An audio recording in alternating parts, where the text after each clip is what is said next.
A man came to the Prophet ﷺ and asked him this question. Tell me something that will make Allah love me and make the people love me. This is the golden question.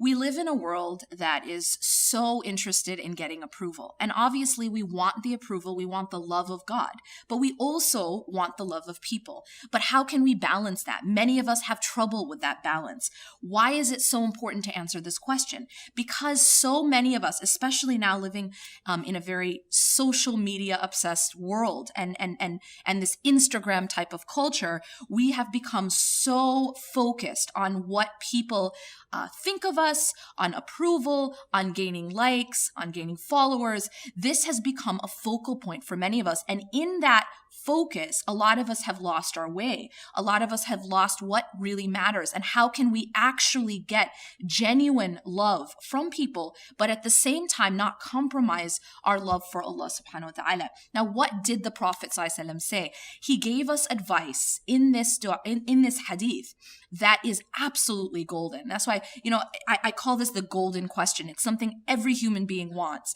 And the Prophet ﷺ gave us the answer in such a simple but profound way. He said, izhad fid dunya. In other words, have zuhud in dunya.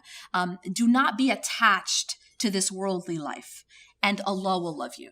So the secret to getting the love of Allah subhanahu wa ta'ala, he summarized in this very profound and simple way of do not be attached to this worldly life and God will love you. Now, this is something that we can understand. I mean, it makes sense to us. We probably know this at some point, but it's difficult maybe to get there.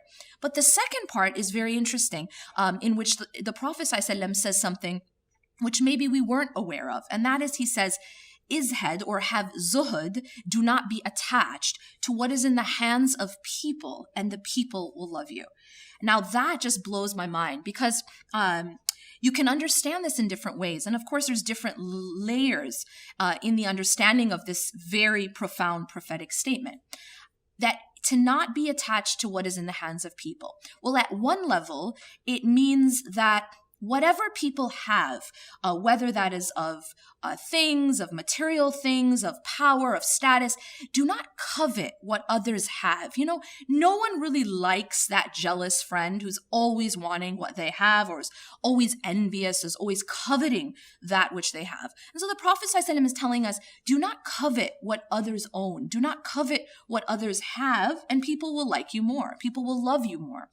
And then there's another level, another layer to this, which is very, very interesting and relevant to the world we live in right now, of this, as I mentioned before, this social media type obsessed world, where we're chasing after the things that people can give us. And that is, do not be attached to what people have in their hands that they can give you, and the people will love you more. Now, what does that mean? What do people have in their hands that they can give us? Well, this applies to love, respect, admiration, praise, acceptance.